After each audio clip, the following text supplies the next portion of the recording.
Today's information on the housing market is typically backwards looking, meaning that information that's being put out today or the last week is basically for June or May.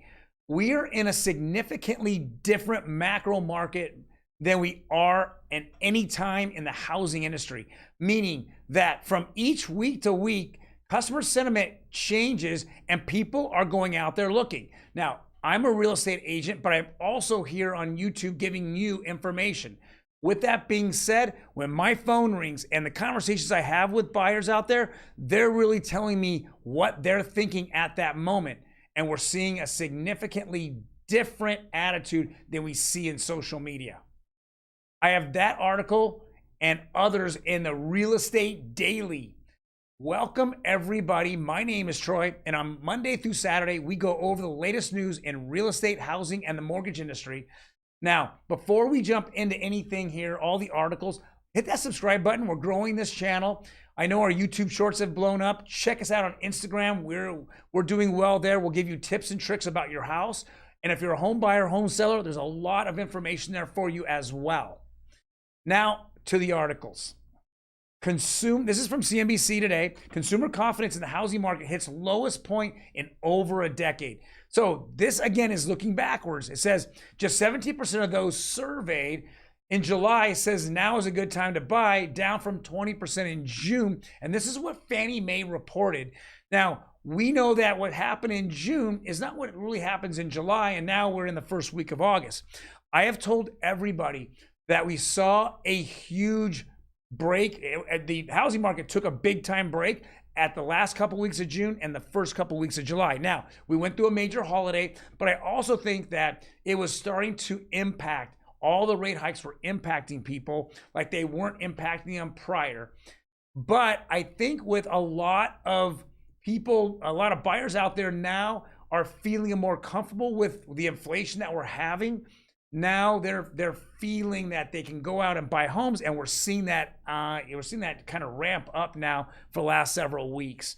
So even though in June it was down to lowest point in over 10 years, we are seeing that confidence come back in the market, and buyers are now buying. I know that in the last 3 weeks, every home I put offers on, and every home my team has put offers on, we've gone up against multiple offers, and almost every one of those properties have gone over list price.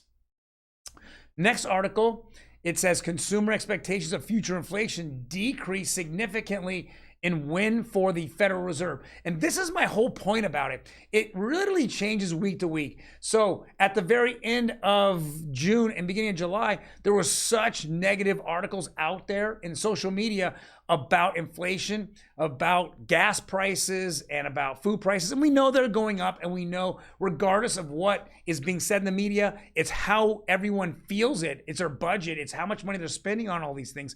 And we all know that even today they're going through the roof. But there's a lot of people out there talking about it's peaked and now it's going to come down. Now, I kind of laugh at those things because numbers are numbers. But what you feel is what you feel. Meaning today I said it was 8.9, or let's call it in June, it said 8.6 for May. And then it went to 9.1 for June that came out in July. Well, yeah, does it really matter between 9.1 and 8.6? We all felt it. It wasn't like I saved 20 cents over one month or the next over my budget. So you look at it that way. Now that oil's gone down, and oil's gone down because the demand's not there. It's nothing more than that. Now the consumer expectations of future inflation has decreased, and now consumer confidence has come back a little bit, especially in the housing market, and people are buying homes. But if you look on social media, you'll see that the housing market is in a recession and we're falling apart. And now every influencer idiot said, "I told you so," that it was oversold and it was a fake market. Guys, it's a real market. There's not enough homes for buyers. 5 million people, National Association of Realtors came out and said there's 5 million more qualified buyers than there are homes. This is a reality of it all. Next article is Fed Governor Bowman sees similar size rate hikes ahead after 3/4 point moves. This is a very interesting. I've said this over and over, and these Fed chairmen keep coming out. If you look back at the last week of July, Fed Chairman Powell, the head of the Fed, came out after the Fed raised 75 basis points, and he was so dovish. Hey guys, everything's fine. You just got this feeling like everything's fine. We're not going to be aggressive. We're going to just check numbers out. Before he came out with a stick and he was like, smack, and now we're going to beat down this economy. We're going to get rid of all these jobs. He just beat it down, right? Then he comes out and he's very dovish. And I'm like, come on, man. How do we come up with the highest rates in 42 years? Highest, CPI rates in 42 years, and now you're telling me everything's fine? It just doesn't make sense. Well, guess what? The rest of the crew, the Fed crew, is coming out and saying, no. We're not even close. We're going after 3/4 rate hike points in the future. I see that coming. I know that a lot of people initially thought last week it'd be 1/4 point, but after all the rest of the Fed chairmen come out, it looks like 50 basis points that are going to happen in September. And I actually feel they should be at 75 basis points. But they're feeling a lot of political pressure from the midterms. And I think that whatever they do in September and October will be reflected so much more greater in November, December, and January, because I think they're going to go and completely go nuts in those 3 months after the midterm elections. So here's people that are saying what they really feel. What's happening. They're not being manipulated. Another Fed chairman saying 75 basis points is definitely in our future. Next article, which I'll read, and this is something that I've been saying now for a while. Sales of homes, of new builds, have gone down and plummeted. And if you notice, the majority of negative people on this market keeps pointing to new home sales. New home sales are just very, very little part of this market. They're not 50%. They're not 25%. They're not 15%. They're 10% or less.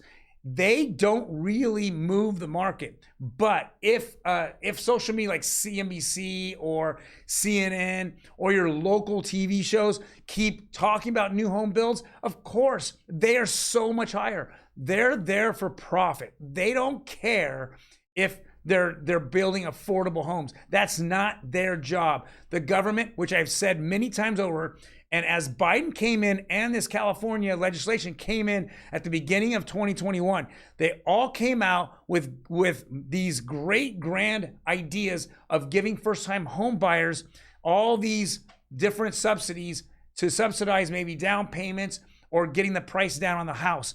What have they done? Zero. So the home builders keep going, well, we're here for profit. So we're just simply going to make less homes because we're only looking at profitable ventures.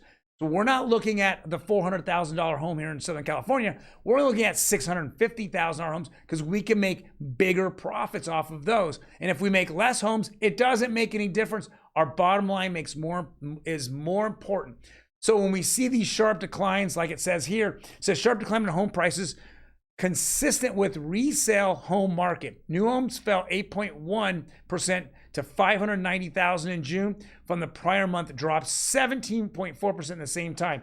Now, again, we're in a macro environment. June is 45 days away from almost the last day of June. It's not reflective of today.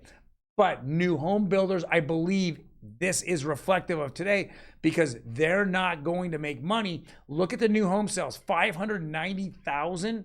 I mean, I get that it fell 8%, but there's just no profit in it when there's such inflationary times and rates go up.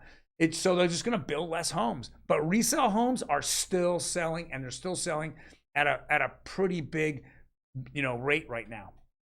Last article is what is the rates and what happened on Friday. Another craziness that went on. Prices jumped up. 30-year conforming conventional went up 12.6% or 12.6 basis points. The big jump is jumbo. I mean, jumbo was under 4 last week. Now it's at 5.3, went up 22 basis points. FHA went up 8.18 basis points. So we're seeing these things jump. You know, it's kind of funny. I think that the mortgage market is expecting something negative in the future. Yet, even though the sentiment that inflation's coming down is kind of overwhelming the market right now and making people more comfortable, guys, I don't see this happening. I personally think that we're just going to go see more and more carnage with the new bill that just passed, the reduction inflation bill. I think it shouldn't be, the inflation reduction bill. It should be the inflation acceleration bill. I mean, when you're spending another $1 trillion, hey, what's another $1 trillion spent?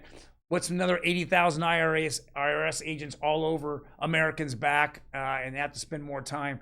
I literally think that this was the last hurrah of the current regime on their way out in the midterms. Tell me what you think.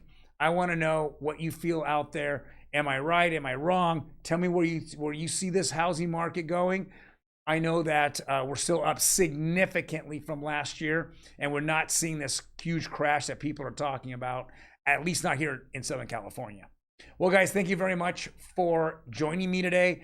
The best 5 minutes in real estate right here on Real Estate Daily, growing this channel.